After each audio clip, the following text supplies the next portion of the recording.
Femi Adesina makes shocking revelation about Buhari. Buhari never rested until government troops massacre Igbos in civil genocide, said Femi Adesina.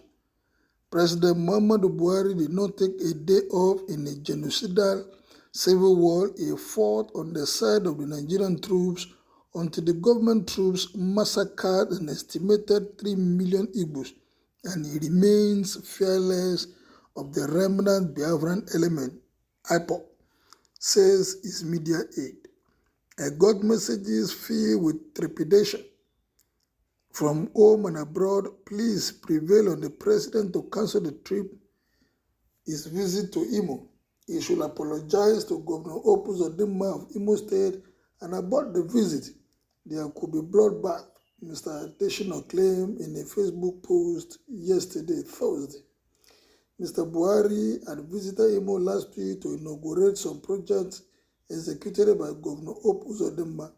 I only laugh it off, the presidential aide continued.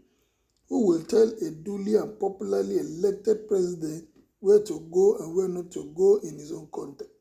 At the height of the Boko Haram insurgency, he had campaigned in Borno State in 2015 and 2019 respectively, boasted the spokesman.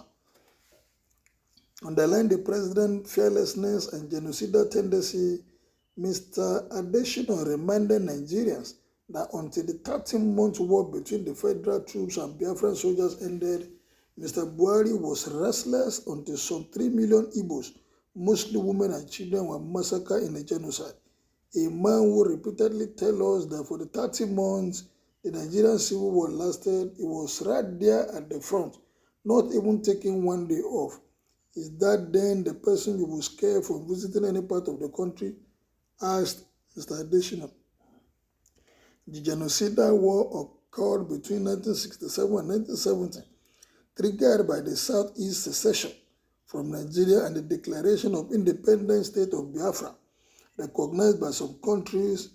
Mr. Adesina further asserted that the president was not scared of visiting Imo regardless of IPOB violence attack in the Southeast region because he was familiar with the terrain. In June, Mr. Buhari, in a tweet, threatened to repeat of the civil war genocide in the region, eliciting much condemnation from the public, and tweeted deletion of the president's genocidal tweet. Since then, Mr. Buhari and his regime have continued to make rhetorics of Igbo massacre. Well, Mr. Femi Adesina is doing his job. What do you expect him to say? That Mr. President is fearless. But comparing the people that died during the Civil War, making it as a point that will make Mr. President to be fearless, I think for me is not the right word to use in this time, especially with what is going on in our country. Every word that will make us to remember the things that happen in this country, especially the bad ones, should not even be brought up at all. We should talk about things that will continually unite us. If he's talking about Mr. President being bold, there's no point talking about the Civil War. The Civil War is gone, but bringing it that there are some people that are still painting tomorrow about what happened during the Civil War. There are people that have not recovered from that same Civil War. But bringing it up now for me, I think is not ideal. Well, my viewers, my listeners, what is your take about what Femi Adesina said about his principal, that is Mr. President? Kindly make your view and opinions known as you like, share, and subscribe. Thank you, good day, and God bless.